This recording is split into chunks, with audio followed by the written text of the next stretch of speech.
Thanks for watching Blitz. I'm Brian Carter here at Stevens County High School, joined by Sita Preston, the 6th-year head coach of the Lady Indian soccer program. Thank you so much for your time. First of all, it's great to come out here and just get to be on the nice field and talk about your Stevens County team. Thanks for having me. Talk about, just in general, your assessment of how you feel this season's gone. I feel like you got to be pretty pleased with the 4-2 start. I am.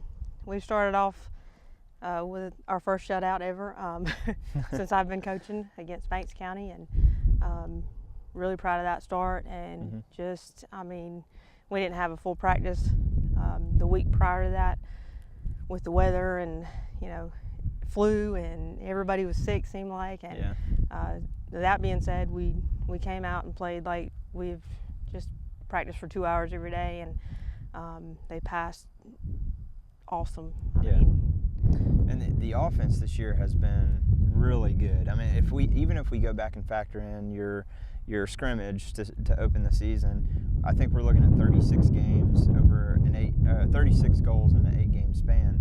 That's phenomenal. What can you say about how pleased you are with the offense so far, and how much you rely on the offense this year for this team? Well, we've got a couple of younger players that have come up, 9th graders this year, that have just been great assets to this team, and the chemistry is just there.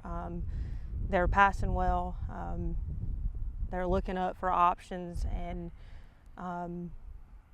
they're really working well together. And there's not one person on this team that is, for lack of a better way of putting it, but greedy. They're all sharing in those scores and taking advantage of how it should be played. Yeah, and it doesn't hurt that you have someone like Erin Carter. Talk about her. We're talking about someone with almost already to this point 15 almost career hat tricks, 60+ goals and counting. She's up to almost 20 this season. How special of a player is she, and what's it like to have a talent like her on your team? Where do I start? Well, it's getting closer to the end, and I start to get up my feelings about that. But she's been the heart of this team in more ways than one. And, you know, looking back, her and I have had these conversations, so I know she won't mind that I share. But looking back to her 9th grade year and where she started, the talent was there. The leadership, you know, as a 9th grader, had to be developed, and connecting with the teammates. And over the years, I've seen that grow.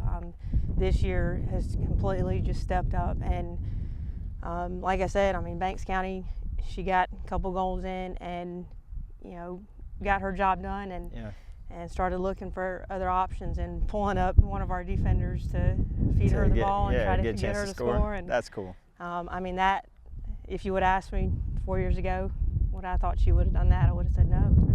But she's been a great leader, and she'll be greatly missed. You still got some time with her, so that's good. Yep. Let's switch gears a little bit, talk about the defense. So far this season, 26 goals allowed, which sounds like a lot, but a lot of that damage has been done in just 2 of the games. So your 2 losses to St. Pius and White County accounted for 18 of those goals. So when you stretch out the rest, I'm not great at math, but we're looking at 8 goals that spread over a 5-game span if you factor those 2 games out. So what have you liked about the defense, and what could you do to maybe help them be more consistent in the long run? Well, we didn't allow many goals. I'm trying to think back. There were just a couple in the first few games, and defense was solid. We have 4 back there and 2 defensive mids that they just really work well together and feed off each other. The communication was there. Going into White County is sort of where it kind of took a turn.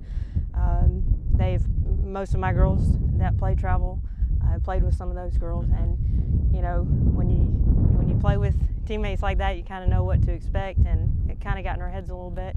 I lost one of our defenders. She's out for a while with a knee injury from that game.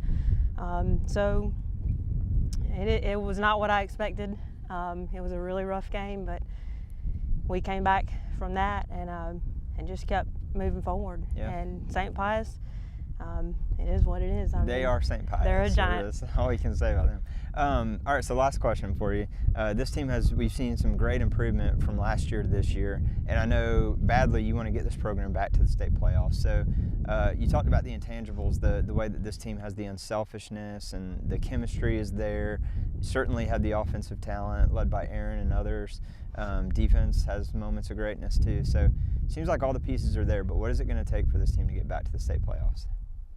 And if you ask me, my focus and my coaching style is more not the teaching of the skill. I mean, these girls have the skill, they have the talent. Of course, we need to sharpen that and keep practicing. But what I'm after is to teach them above and beyond when they leave here, the character and the integrity that it takes to live a good life. And I really honestly think if we can just keep the mentality and get them to stay as a team and not divide when